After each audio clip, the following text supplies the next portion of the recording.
You've felt it, haven't you? That sudden, unexplainable shift in the energy between you and the one you feel on a soul level is your divine counterpart.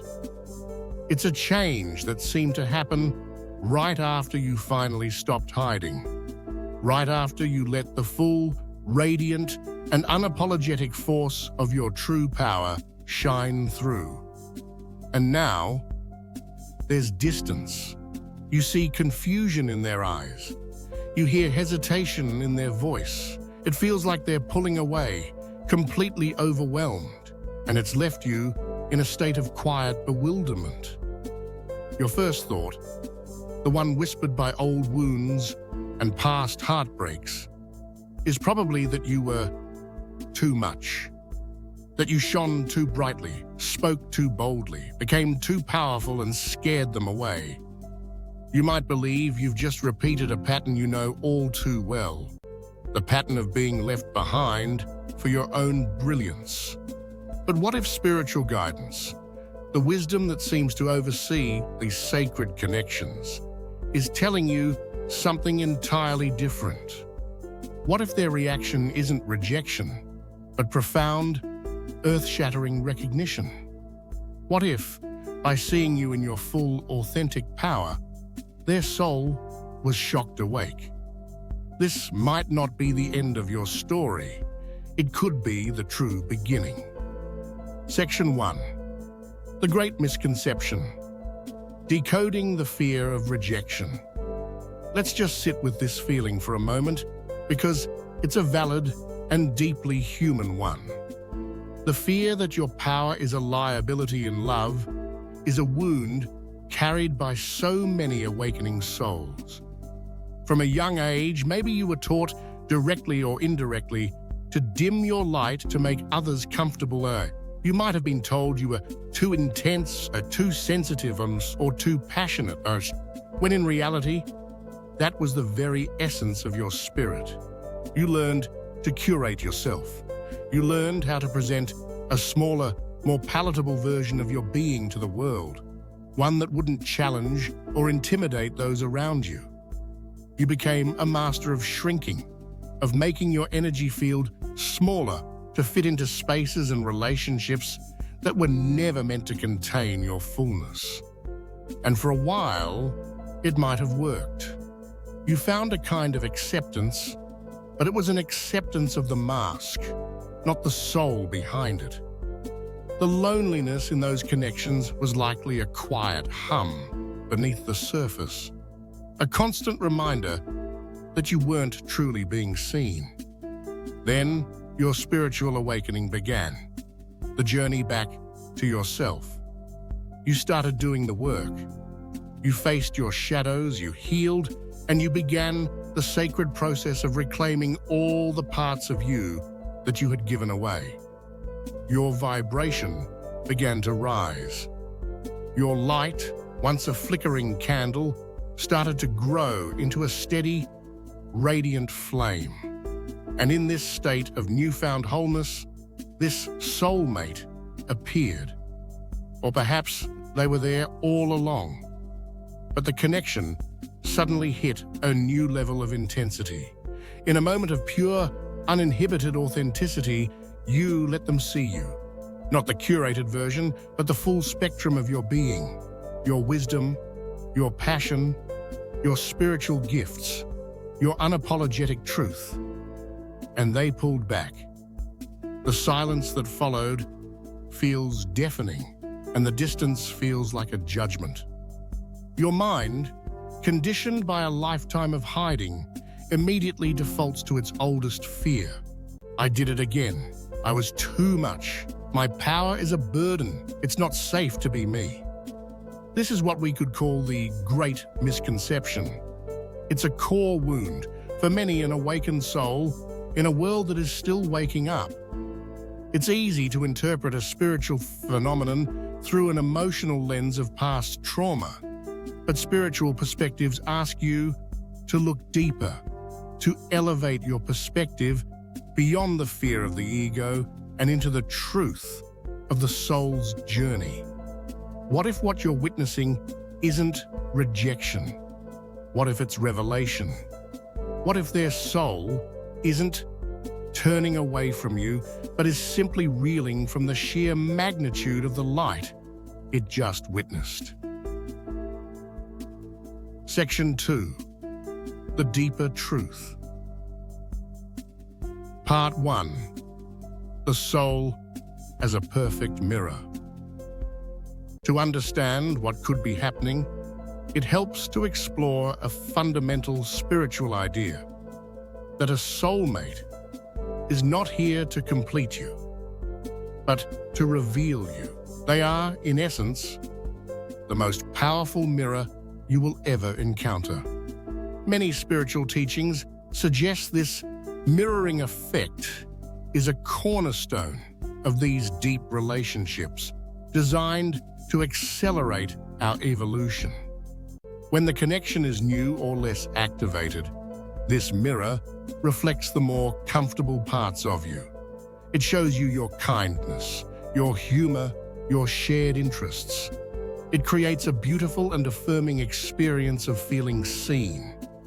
But the true purpose of a divine counterpart, from this spiritual viewpoint, goes far beyond comfort.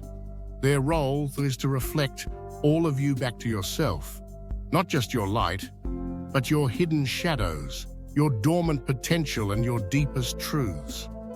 When you stepped into your authentic power, you fundamentally changed the reflection in that mirror. You held up a new version of yourself, one vibrating at a much higher frequency. You presented them with the living embodiment of courage, authenticity, and spiritual alignment. And in that moment, when they looked at you, they didn't just see you, they saw a reflection of everything they are and everything they are not yet. First, they saw your light, and it was breathtaking, like staring directly into the sun.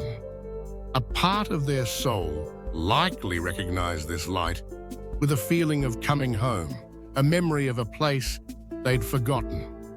This is the part of the connection that feels like pure magic. But the mirror doesn't stop there. In the brilliant glow of your authentic power, all of their own shadows were suddenly illuminated. It's believed your courage highlights their fears. Your self-love illuminates their own insecurities. Your freedom highlights the cages they have built around their own hearts. Your connection to purpose might show them, with blinding clarity, how far they've drifted from their own. This isn't usually a conscious, analytical process on their part. It's often an instantaneous, soul-level, energetic event. Seeing your power can force an unavoidable confrontation with their own unlived life. It reflects back to them every compromise they've made, every dream they've abandoned. It shows them the gap between who they have become and who their soul knows they were meant to be. The discomfort they feel probably isn't about you. It's about them. The feeling of being overwhelmed is their ego grappling with a sudden, shocking awareness of its own limitations. It's the panic of an identity built on shaky ground suddenly being exposed to an earthquake of truth. You've become a living testament to what's possible when a soul chooses its power. For someone who hasn't made that choice yet, that reflection can be both terrifying and unsettling. Could it be that they aren't freaking out because you are too much, but because they're seeing that they have settled for being not enough for themselves? To start, Section 3, The Deeper Truth. Part 2, Soul Shock and the Divine Defibrillator. What your soulmate might be experiencing can be understood in spiritual terms as soul shock. It's described as an involuntary and often sudden jarring spiritual awakening, triggered by a sudden, high-frequency, energetic encounter. Think of your authentic power. In that moment of pure expression, as a kind of divine defibrillator. It's as if your energy, radiant with truth, delivered a powerful surge directly to their heart. For a soul that has been operating at a more dormant vibration, a frequency of safety, conformity, or unresolved pain, this surge isn't a gentle nudge. It's a shock to the whole system. It's the energetic equivalent of being asleep in a quiet room and suddenly being awakened by a symphony orchestra at full volume. Their spirit, their entire energetic being, may now be in a state of emergency recalibration.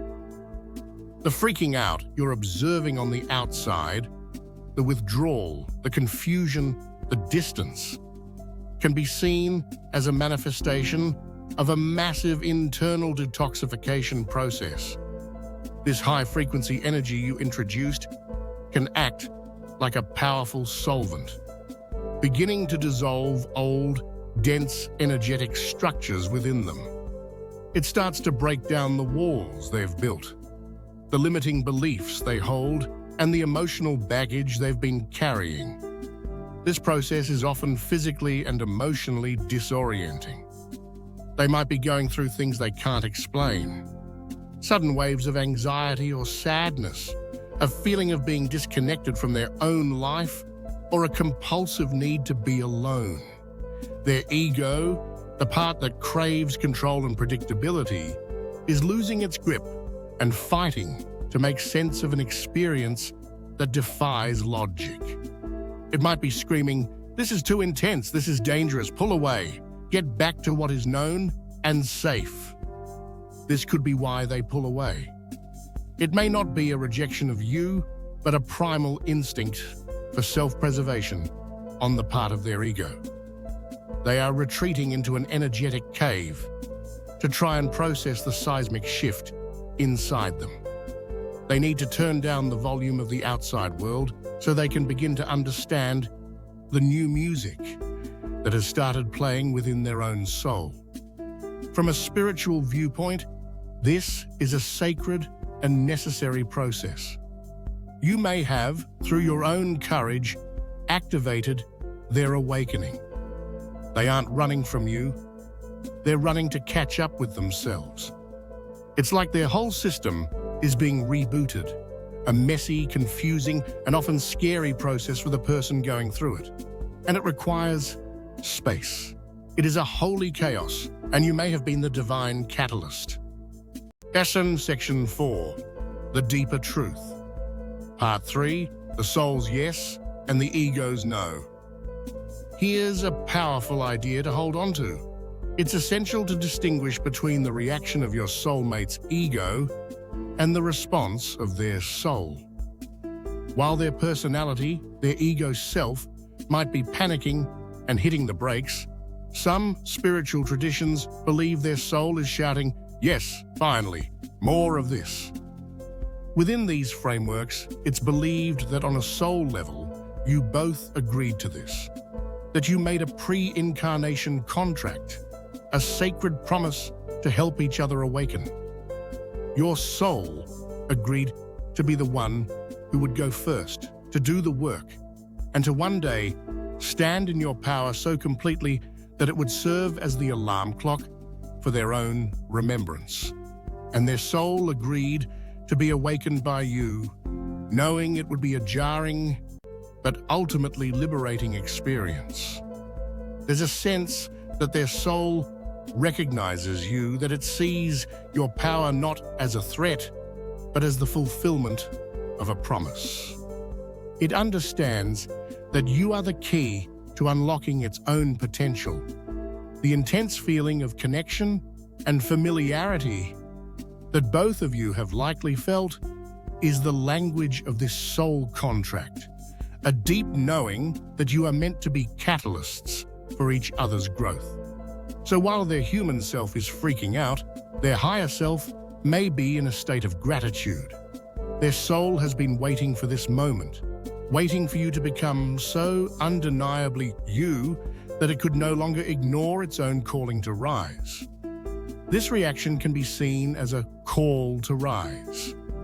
Their soul is calling them to match your frequency, urging them to step into the same authenticity they've just witnessed in you. This isn't about them becoming you, it's about them becoming more of themselves, inspired by the template you've provided. The fear they feel is multi-layered. They could be afraid of change, of the unknown, and on a deeper level, they might be terrified of messing this up. They may recognize on an intuitive level the sacredness of this connection and feel petrified of not being worthy or ready. This is why spiritual guidance often emphasizes patience. What you may be seeing is a spiritual tug-of-war. The ego is pulling back toward the familiar shore of fear, while the soul is being irresistibly pulled forward by the current of your light. Right now, the ego's resistance is what's most visible, but the soul's pull is powerful and persistent. The process might be working perfectly, even if it looks like it's falling apart. Section 5. Your sacred role to hold the frequency. So, the focus returns to you. Understanding their reaction is one thing, but embodying your role in this dynamic is the most crucial part of your own journey.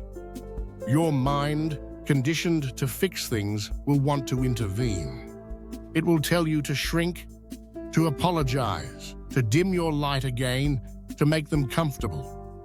It might suggest you chase after them to explain or manage their reaction. The spiritual guidance on this is often crystal clear. Hold your ground. Your role isn't to go into their cave with them. Your role is to be the lighthouse. A lighthouse doesn't run up and down the coastline looking for ships to save. It stands firm, anchored to its foundation, and shines its light, trusting that the ships will use that light to navigate their own way home. You are the lighthouse. Your power is the light. Your foundation is your self-love and your connection to your truth. From this perspective, dimming your light now would interrupt the very process you were meant to initiate. It would be like telling their soul, "Never mind, it was a false alarm. Go back to sleep." Your sacred task is to hold your frequency. This means you must continue to be the powerful, authentic, radiant being you have become.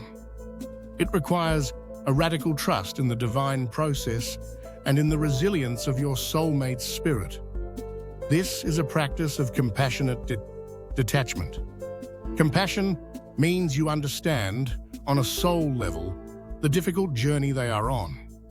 You hold space for them in your heart with love, without judgment. Detachment means you release the need to control the outcome or their process. You understand that their awakening is their journey and you can't do the work for them. You have to love them enough to let them have their own experience. During this time, pour all that energy you might use to worry about them back into yourself. Double down on your spiritual practice. Ground yourself in nature. Create your art. Speak your truth. Continue to expand your capacity for joy and self-love. Become even more of the person who triggered their awakening in the first place. By doing this, you're doing two things. First, you're strengthening your own energetic foundation, making your light even more steady. Second, you're sending a clear and powerful message to their soul. I am here, I am whole, I am waiting in a state of love, not lack. And when you are ready, you will know where to find me. You are fulfilling your part of the energetic contract simply by being unapologetically yourself. This is the highest form of love you can offer them right now. The freedom to find their own way to you, guided by the unwavering beacon of your light. The space and silence between you doesn't have to be a void. It can be seen as a sacred incubation chamber, It's a holy pause, divinely orchestrated to allow for one of the most profound transformations a soul can experience. What feels like an ending from a limited perspective is, in this spiritual view, a necessary and beautiful chapter in your shared story of evolution. Try to see their reaction not as a measure of your worth, but as a measure of your power. It was the ultimate confirmation that you have finally become the person you came here to be. A soul so aligned with its own truth that its very presence can be a catalyst for others. You didn't break the connection. You may have activated it to its highest purpose. Trust in divine timing. Trust in the strength of their soul. And most of all, trust in the light that you are. Continue to shine, not for them, but for you. Let your joy be your prayer and your peace be your offering. It is believed that divine guidance isn't just watching this unfold, but is actively helping. That it's whispering to your soulmate in their dreams and reminding you right now to breathe and to trust. That this isn't a test you can fail. Let this be your affirmation. Hold it in your heart. My power is a gift, not a burden. My light is a beacon, not a threat. I lovingly release the need to be understood by others and embrace the peace of understanding myself. I hold my frequency with grace and trust the sacred unfolding of this connection. If this message resonates with you, if you've felt this shift and wondered what it meant, please share your thoughts and experiences in the comments below. Your story may be the confirmation that someone else needs to hear. And if you wish to continue this journey of spiritual exploration together, consider subscribing to this channel. There is so much more to uncover about the path of the awakened soul. Stay in your light.